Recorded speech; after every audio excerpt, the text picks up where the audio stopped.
Second chapter sexual reproduction in flowering plant. जैसे कि हमारा चैप्टर इंडिकेट करता है, यहाँ पर हम क्या पढ़ेंगे, सेक्सुअल रिप्रोडक्शन। सेक्सुअल रिप्रोडक्शन किसके अंदर, फ्लावरिंग प्लांट्स के अंदर। तो फ्लावरिंग प्लांट्स में हमें पहले तो पता होना चाहिए कि फ्लावर के पार्ट्स क्या होते हैं। फ्लावर जो हम सब यूज़ करते हैं, जब हम बहुत खुश होते हैं तब भी हम फ्लावर यूज़ करते हैं, जब दुखी होते हैं तब भी हम फ्लावर यूज़ करते हैं, फ्यूनरल में फ्लावर यूज़ करते हैं, किसी ओकेजन में फ्लावर यूज़ करते हैं। तो इस चैप्टर में हम क्या पढ़ेंगे, फ्लावर के डिटेल स्ट्रक्चर के बारे में।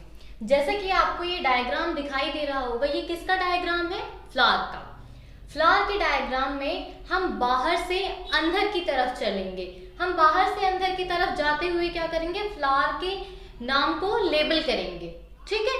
तो यहाँ पर ये क्या है, जहाँ से फ्लावर के सारे पार्ट्स जो होते हैं वो क्या होते हैं, अटैच होते हैं, उसे क्या हम बोलते हैं, रिसेप्टेकल। क्या बोलते हैं, रिसेप्टेकल।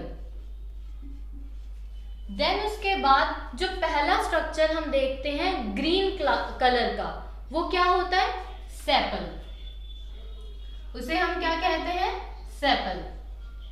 देन उसके बाद जो कलर स्ट्रक्चर आता है उसे हम क्या कहते हैं, पेटल, जिसकी वजह से हम फ्लावर की तरफ क्या होते हैं, अट्रैक्ट होते हैं, because of the colour of flower. उसके बाद जब हम अंदर की तरफ बढ़ते हैं तो आगे हमें यहाँ पर दो स्ट्रक्चर और दिखाई देते हैं। एक क्या है, ये है हमारा एंथर। क्या है ये, एंथर, और ये है फिलामेंट। अब जैसे एंथर और फिलामेंट है, एंथर और फिलामेंट को हम कुछ कॉमन भी कहते होंगे, ऐसे जैसे ये एंथर और फिलामेंट है। एंथर और फिलामेंट क्या है, हमारा मेल स्ट्रक्चर है, तो हम इसे बार बार ऐसे तो नहीं बोलेंगे कि एंथर और फिलामेंट है, हम इसे क्या बोलेंगे, कॉमन नाम होगा कुछ इसका। तो एंथर और फिलामेंट को हम कॉमन क्या बोलते हैं, स्टेमन। क्या बोलते हैं, स्टेमन। अब उसके बाद आता है हमारा फीमेल स्ट्रक्चर। क्योंकि ये सेक्सुअल रिप्रोडक्शन है तो यहाँ पर मेल और फीमेल दोनों ही होंगे। तो मेल की हमने बात कर ली, मेल क्या है, एंथर, और फिलामेंट जिसे हम क्या बोलते हैं, स्टेमन, ठीक है। अब यहाँ पर क्या आएगा, female reproductive part. Female reproductive part में जो सबसे ऊपर का पार्ट होता है उसे हम क्या बोलते हैं, स्टिग्मा। क्या कहते हैं, स्टिग्मा, जहां पर पोलन आकर क्या होते हैं, अटैच होते हैं। उसके बाद आता है style and then ovary. Ovary के अंदर होते हैं ओव्यूल्स। अब जैसे हमने मेल पार्ट को एक कॉमन नाम दिया है कि हम इसे स्टेमन कहते हैं, वैसे ही फीमेल पार्ट का भी एक कॉमन नाम होगा। तो इसे हम क्या बोलेंगे, पिस्टल। क्या कहेंगे, पिस्टल। अब हमने ये कहा कि मेल को हमने स्टेमन कह दिया और फीमेल को हमने कह दिया कि ये पिस्टल है। अब मेल पार्ट के लिए हम क्या वर्ड यूज करते हैं, एंड्रोशियम। तो यहाँ पर हम मेल पार्ट के लिए क्या वर्ड यूज करेंगे, एंड्रोशियम। और जैसा कि फीमेल के लिए हम एक वर्ड यूज करते हैं, अगर हम फीमेल डॉक्टर के पास भी जाते हैं तो हम क्या कहते हैं, फीमेल डॉक्टर को क्या कहते हैं, गायनेकोलॉजिस्ट, क्योंकि वो फीमेल डॉक्टर है। तो वो जो गायनी वर्ड है वो किसके लिए आता है, गायनी वर्ड फीमेल के लिए आता है। तो यहाँ पर अगर फीमेल पार्ट है तो इसे हम क्या बोलेंगे, इसे हम बोलेंगे गायनोशियम। गायनोशियम।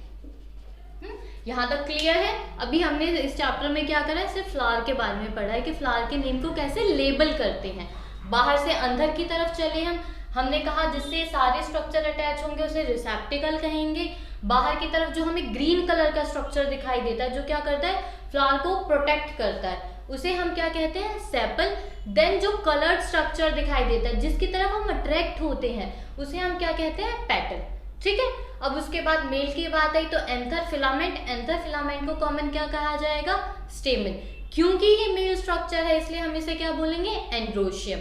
अब यहाँ पर फीमेल स्ट्रक्चर की बात हुई है तो फीमेल स्ट्रक्चर में stigma, style, ovary. Stigma, style, ovary. Ovary के अंदर क्या होंगे, ओव्यूल्स। इन तीनों को क्या बोलेंगे, कॉमन, पिस्टल। अगर हम पिस्टल बोलते हैं तो उसका मतलब भी स्टिग्मा, स्टाइल, ओवेरी ही है। और इसे हम क्या बोलेंगे, जैसे उसे एंड्रोशियम बोलेंगे, इसे हम गायनोशियम बोलेंगे। इतना क्लियर है। अब आप देखो कि बायोलॉजी एक ऐसा सब्जेक्ट है जिसमें आप 70% चीज़ों को अपनी कॉमन लाइफ से, अपने आसपास की चीज़ों से क्या कर सकते हो, कनेक्ट कर सकते हो। तो ये क्या हो गया, एक ऑडियो विजुअल एड हो गया। जिस चीज़ को हम देखकर सीखते हैं उसे हम कभी नहीं भूलते। इसे आपको रटना नहीं है, यहाँ पर मैं जितना सिखाती जाऊंगी आप बस उतना उतना पढ़ते जाइए, आपका चैप्टर क्लियर हो जाएगा। ठीक है, तो ऐसे ही जैसे फ्लावर है, फ्लावर कोई बहुत रेयर स्पीशीज तो है नहीं कि मिलेगी नहीं, बहुत ढूंढना पड़ेगा, है ना। तो फ्लावर को लेकर जैसे कि हम चाइना रोज ले सकते हैं, चाइना रोज, हिबिस्कस, हिंदी में क्या बोलते हैं, गुड़हल या फिर जावा कुसुम। ठीक है, तो हम उसे लेकर यहाँ से बहुत आसानी से मैच कर सकते हैं कि किसे क्या कहते हैं। ये तो एक डायग्राम हो गया। ठीक है, जैसे मैं आपको दिखाती हूँ, ये क्या है, चाइना रोज है। अब चाइना रोज के अंदर आपको ये पार्ट दिखाई दे रहा है, ग्रीन कलर का पार्ट जो है, ये ग्रीन कलर का पार्ट क्या है, सेपल। जो हमने यहाँ पर पढ़ा है ये क्या है, सेपल। अब हमने यहाँ पर सेपल को अलग कर लिया। ठीक है, तो अब उसके बाद बाहर से अंदर की तरफ जा रहे हैं हम, तो क्या स्ट्रक्चर बचता है यहाँ पर, पेटल्स। जो ये कलर्ड स्ट्रक्चर होता है जिसकी तरफ हम अट्रैक्ट होते हैं, ये क्या है, पेटल। तो हमने यहाँ से पेटल को भी अलग कर लिया। अब पेटल को अलग करने के बाद यहाँ पर क्या बचा, यहाँ पर एक स्ट्रक्चर बचा, अभी हमें नहीं पता कि ये क्या है। ठीक है, तो अब हम इसे देखेंगे कि ये क्या है। अब यहाँ पर हमें एक ट्यूब लाइक स्ट्रक्चर दिखाई दे रहा है। तो इस ट्यूब लाइक स्ट्रक्चर को अगर हम ओपन करते हैं तो इसके अंदर हमें एक स्ट्रक्चर दिखाई देता है। ठीक है, ये एक स्ट्रक्चर दिखाई देता है। यहाँ पर ये आपको एक स्ट्रक्चर दिखाई दे रहा होगा, देखो ये। अगर आप इसे ओपन करोगे तो इसके अंदर आपको ओव्यूल्स भी बहुत आसानी से दिखाई देंगे। यहाँ से शायद आपको ना दिखाई दे। देन उसके बाद अब यहाँ पर देखो आप, ऊपर जो रेड कलर का एक वेलवेट टाइप स्ट्रक्चर आपको दिखाई देता है, ये क्या है, स्टिग्मा। और ये जो फिलामेंट स्ट्रक्चर दिखाई दे रहा है आपको, ये ट्यूब लाइक, ये क्या है, स्टाइल। और ओवरी इसके अंदर होती है, वो मैंने आपको दिखा दी है। ठीक है, अब यहाँ पर एंथर और फिलामेंट क्या है, जो येलो कलर का स्ट्रक्चर है, ये क्या है, एंथर। और इस येलो कलर के स्ट्रक्चर से जो एक ट्यूब अटैच है वो क्या है, फिलामेंट। अब अपने आसपास से देखिएगा और फिर उसके बाद इसमें आप लेबल करिएगा। ठीक है, बहुत आसानी से समझ आ जाएंगे आपको चीजें। तो यहाँ तक आपको सब कुछ क्लियर है। तो हमने ये क्या पढ़ा है, ऊपर ऊपर से स्ट्रक्चर पढ़ा है, नेम लेबलिंग करी है, सिर्फ इतना करा है यहाँ पर। ठीक है, अब हम क्या पढ़ेंगे, मेल पार्ट को डिटेल में पढ़ेंगे। ठीक है, तो अब हम डिटेल में किसके बारे में पढ़ेंगे, एंथर के बारे में पढ़ेंगे। अगर आपको स्क्रीनशॉट लेना है तो आप ले सकते हैं। ठीक है, अब देखिए, अब हम यहाँ पर मेल पार्ट के बारे में पढ़ेंगे।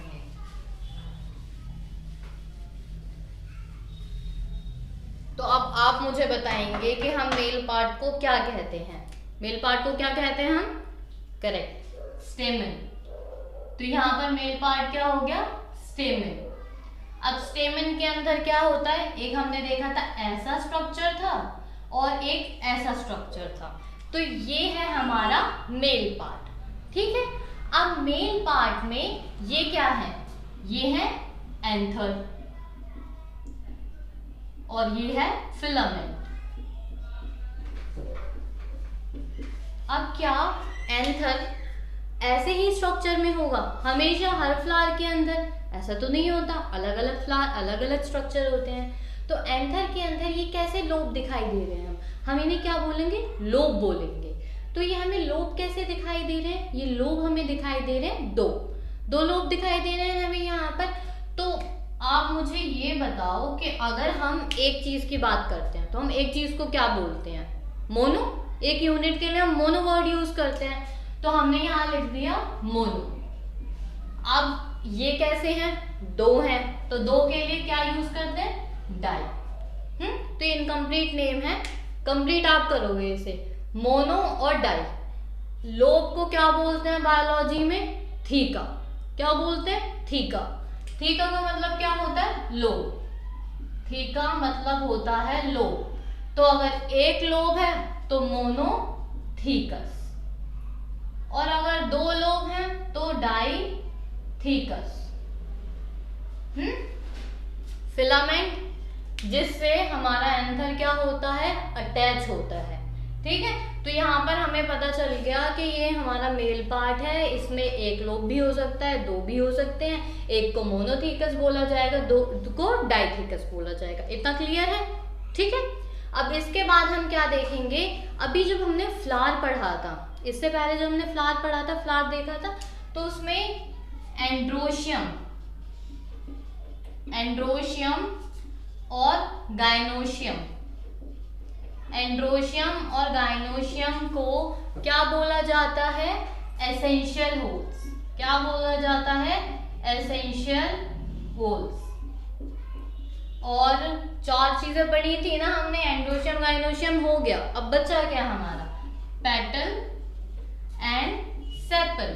तो हमने पेटल और सेपल को क्या बोलेंगे, ये एसेंशियल हो गई, तो वो क्या हो गई, एसेसरी होल। हमें कंप्लीट फ्लावर कब कहते हैं, जब उसके अंदर चारों होल प्रेजेंट हो, androecium, gynoecium, petal and sepal. तो इन दोनों को हम बोलेंगे एसेंशियल होल्स और इसे हम बोलेंगे एसेसरी होल। इसे ऐसे याद कर सकते हो, जो काम कर रहा है वो एसेंशियल, जो काम नहीं कर रहा है वो एसेसरी हो गया, है ना। पेटल और सेपल कोई काम थोड़ी कर रहे हैं, इनका काम तो क्या, अट्रैक्शन करना, प्रोटेक्शन करना। पर एंड्रोशियम और गाइनोशियम का ही तो यहाँ पर मेन काम है, सेक्सुअल रिप्रोडक्शन ही कौन करा रहा है, मेल और फीमेल ही तो करा रहे हैं, तो ये हमारे एसेंशियल होल हो गए।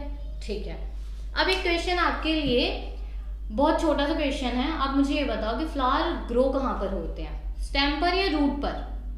ये कैसा क्वेश्चन पूछ लिया मैम, बिल्कुल ये आसान सा। तो करेक्ट आंसर, जो फ्लावर है वो कहाँ पर ग्रो होते हैं, स्टेम पर। तो हम क्या बोलेंगे कि फ्लावर जो है वो क्या होता है, मॉडिफाइड स्टेम। फ्लावर को हम मॉडिफाइड स्टेम भी कह सकते हैं, जैसे हम गाड़ी खरीद कर लेकर आते हैं, तो दिखाई दे रहा है आपको ये, तो हम फ्लावर को क्या कह सकते हैं, जैसे कि हम गाड़ी खरीद कर लाते हैं तो हम वैसे ही लेकर आते हैं जैसा कि कंपनी वाले हमें देते हैं। हम आकर अपनी पसंद से उसमें टैटू लगाते हैं, सजा देते हैं, उसे क्या कर रहे हैं, हम मॉडिफाई कर रहे हैं। तो ये क्या है, ये नेचर की मॉडिफिकेशन है, स्टेम को मॉडिफाई करके क्या बना दिया, फ्लावर्स। इतना क्लियर है, फ्लावर क्या है, मॉडिफाइड स्टेम, और androecium gynoecium essential whorl, petal और सेपल एसेसरी होल्स। इतना क्लियर है। अब हम डिटेल में किसके बारे में पढ़ेंगे, एंथर के बारे में। ठीक है, तो पहले हम मेल पार्ट कवर करेंगे, देन हम फीमेल देखेंगे। ठीक है, तो एंथर के बारे में अगर हम पढ़ते हैं तो यहाँ पर आप पॉज करके स्क्रीनशॉट ले सकते हैं। अब हम एंथर के बारे में पढ़ेंगे डिटेल में। Transverse section of anther, anther का ट्रांसवर्स सेक्शन। ठीक है, तो एंथर हमारा अंदर से कुछ इस तरीके से दिखाई देता है। 2 फैमिली गई फ्लैट लेने के लिए। ठीक है, 2 फैमिली गई फ्लैट लेने के लिए। अब उन्हें फ्लैट क्या मिला कि एक ही फ्लैट के अंदर 2 कमरे मिल गए। अब उन्हें लेना तो एक कमरा ही था, उन्होंने कहा चलो एक आप ले लो, एक हम ले लेते हैं। ठीक है, तो इन्होंने कहा कि लो, एक लोब हम ले लेते हैं और एक लोब आप ले लो, तो 2 लोब्स हो गए।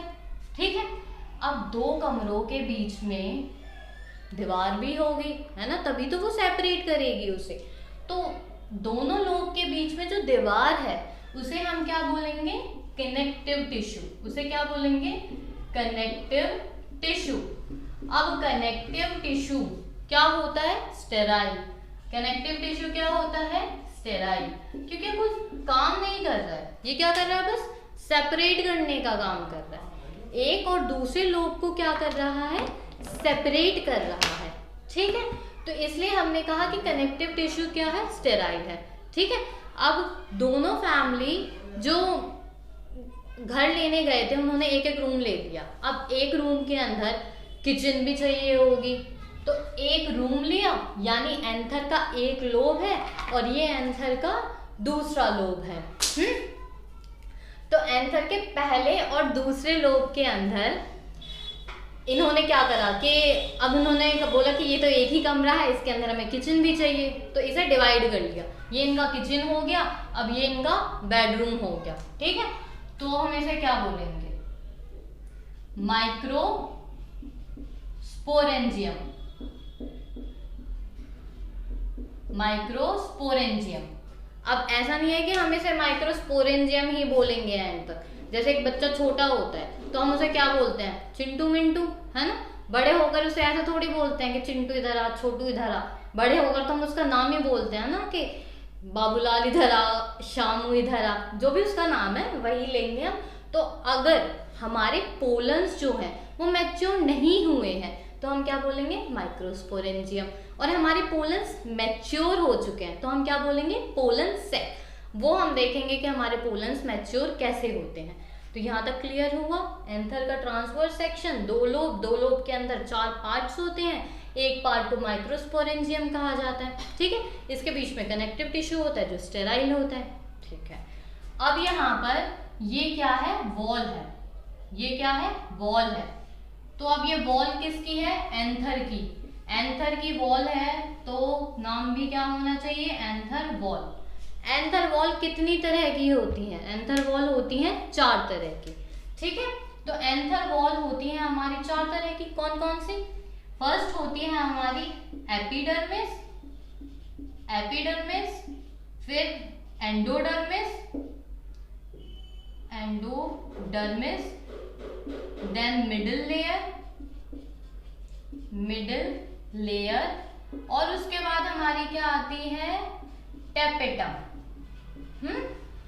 तो हम बाहर से अंदर की तरफ जाएंगे। जो बाहर की लेयर होगी वो हमारी होगी एपिडर्मिस, उसके अंदर वाली एंडोडर्मिस, फिर मिडिल लेयर और देन टेपेटम। तो पहले हम सिर्फ इन 3 लेयर की बात करेंगे क्योंकि ये हमारी सबसे होनहार लेयर है, ये कुछ करके दिखाएगी। तो हम यहाँ पर इसे बाद में देखेंगे, पहले हम 3 लेयर के बारे में पढ़ेंगे। तो हम बोलते हैं ना, छोटा बच्चा है, ये हमारा नाम रोशन करेगा, तो ये करेगा, इसे हम बाद में देखेंगे। ठीक है, तो यहाँ पर ये हमारी जो 3 लेयर है ये क्या होती है, सिंगल सेल्ड होती है। यहाँ पर ये क्या होगी, सिंगल सेल। और सेल कैसे होंगे, फ्लैट। सेल कैसे होंगे, फ्लैट। एंडोडर्मिस, ये भी हमारी सिंगल लेयर ही होगी, लेकिन इसके सेल्स कैसे होंगे, रेडियल। कैसे होंगे, रेडियल। अब यहाँ पर हमने दोनों लेयर के बारे में बात कर ली। इसे चलो माइक्रोस्पोरेंजियम को थोड़ा छोटा कर दो वरना लेयर्स नहीं आएंगे। ठीक है, अब यहाँ पर एंडोडर्मिस हो गई, एंडोडर्मिस रेडियल है, एपिडर्मिस कैसी है, फ्लैट सेल। दोनों ही सिंगल लेयर होंगी, तो इनकी लेयर कैसी होगी, 1 लेयर। हमने बोल दिया सिंगल लेयर है। ठीक है, अब मिडिल लेयर की क्या होंगी, मिडिल लेयर की होंगी 3-4 लेयर, 3 to 4 लेयर्स। अब 3 to 4 लेयर्स होंगी यहाँ पर, तो इसका काम क्या होगा, इसका काम होगा डेहिसेंस करने का। अब डेहिसेंस क्या होता है, ये तो एक नया वर्ड आ गया। डेहिसेंस का मतलब क्या होता है, जब पोलन मैच्योर हो जाएगा। तो पोलन मैच्योर होकर क्या होगा, डेहिसेंस भी होगा, बाहर निकलेंगे ना। आपने कभी नोट किया हो कि जैसे आप फ्लावर लो, ठीक है, मैंने ये एक फ्लावर लिया, फ्लावर अगर मैं अपने हाथ पर रब करूंगी तो मुझे कुछ येलो कलर का सब्सटेंस दिखाई देगा अपने हाथ पर। ठीक है, तो ये क्या है, ये पोलन्स है, पोलन किट है। तो पोलन्स किसकी वजह से डेहिसेंस होंगे, बाहर कैसे निकलेंगे मैच्योर होकर, उस वर्ड को हम क्या बोलते हैं, डेहिसेंस, जो कि मिडिल लेयर की वजह से होंगे। ठीक है, इतना क्लियर है यहाँ तक। चलो अब आगे हम करेंगे टेपेटम। टेपेटम क्या होती है, थोड़ी कोनिकल स्ट्रक्चर होती है। इसका स्ट्रक्चर कैसा होता है, कोन्स टाइप का, ऐसा। तो ये कैसी होगी, कोनिकल लेयर होगी। अब कोनिकल लेयर है तो इसके काम भी बहुत सारे हैं। काम क्या क्या होंगे, ये होगी हमारी न्यूट्रिटिव लेयर, यहां लिख देती हूँ मैं, ये होगी हमारी न्यूट्रिटिव लेयर। न्यूट्रिटिव लेयर क्योंकि ये क्या करेगी, माइक्रोस्पोरेंजियम को न्यूट्रिशन प्रोवाइड करेगी। तो ये एक तो हमारी न्यूट्रिटिव लेयर हो गई। उसके बाद इसका काम क्या होगा, यहाँ पर न्यूट्रिशन प्रोवाइड करने के साथ ये होगी multi nucleated. Multi nucleated nutritive layer साथ में मल्टी न्यूक्लिएटेड हो गई। मल्टी न्यूक्लिएटेड होने के बाद क्या, ये एक स्ट्रक्चर भी सिक्रेट करती है जिसे हम क्या बोलते हैं, यूबिश बॉडीज। यूबिश बॉडीज। यूबिश बॉडीज का मतलब क्या होता है, स्पोरोपोलिनिन। स्पोरोपोलिनिन। स्पोरोपोलिनिन के बारे में हम अभी थोड़ी देर में देखेंगे जब हम पोलन के बारे में बात करेंगे। यहाँ सिर्फ हम टैपेटम के काम क्या है वो देख रहे हैं, ठीक है। तो nutritive layer, multi nucleated, Ubisch body. अब यूबिश बॉडी का मतलब क्या होता है और ये क्या करती है, एंजाइम सिक्रीट करते हैं। तो सिक्रीट एंजाइम्स। तो एंजाइम्स को सिक्रीट करेगी यहाँ पर। तो न्यूट्रिटिव, अब हमने यहाँ पर आपको एंथर वॉल के बारे में बताया है। एंथर वॉल कितनी है, 4 एंथर वॉल है। 4 एंथर वॉल में से हमने बोला epidermis, endodermis, middle layer. Epidermis, endodermis single layer, middle layer 3 और 4 की लेयर होगी। देन लास्ट में आता है टैपेटम। टैपेटम का काम क्या है, nutritive layer, multi nucleated, Ubisch body. Ubisch body का काम क्या होता है, स्पोरोपोलिनिन सिक्रीट करना और सिक्रीट करना एंजाइम, ठीक है। स्पोरोपोलिनिन एक ऐसा सब्सटेंस है जो जिस पर किसी भी एसिड का, किसी भी एंजाइम का कोई फर्क नहीं पड़ता। बचपन में हम देखते थे ना पावर रेंजर, कितना भी मार लो वो मरेंगे नहीं। तो ये हमारे स्पोरोपोलिनिन क्या हुए, पावर रेंजर, ये नहीं मरेंगे। तो ये कहाँ से, टैपेटम से सिक्रीट होते हैं, ठीक है। तो ये हमारी लास्ट लेयर है। इन चारों लेयर के आपको काम समझ में आए हैं, ठीक है। अब टैपेटम के अंदर कुछ सेल्स भरे हुए होते हैं। क्या होता है, टैपेटम के अंदर कुछ सेल्स होते हैं। अब उन सेल्स का काम क्या होता है, टैपेटम के अंदर जो सेल होते हैं वो होते हैं स्पोरोजीनस सेल। अब ये टैपेटम के अंदर सेल हो गए, हमने कह दिया ये स्पोरोजीनस सेल है। ये क्या है, स्पोरोजीनस सेल। अब यहां पर क्या होगा, अब हम देखेंगे formation of pollen grain. Pollen grain की फॉर्मेशन कैसे होती है, इसे हम एक नाम देंगे, क्या बोलेंगे हम इसे, माइक्रोस्पोरोजेनेसिस। माइक्रोस्पोरोजेनेसिस। माइक्रोस्पोरोजेनेसिस का मतलब क्या होता है, formation of microspore. Formation of microspores. जहां पर भी आपका जेनेसिस वर्ड आता है, जहां पर भी आपका जेनेसिस वर्ड आता है, इसका मतलब हमेशा ही क्या होता है, फॉर्मेशन। अब माइक्रोस्पोरोजेनेसिस है तो फॉर्मेशन किसकी होगी, माइक्रोस्पोर्स की, ठीक है।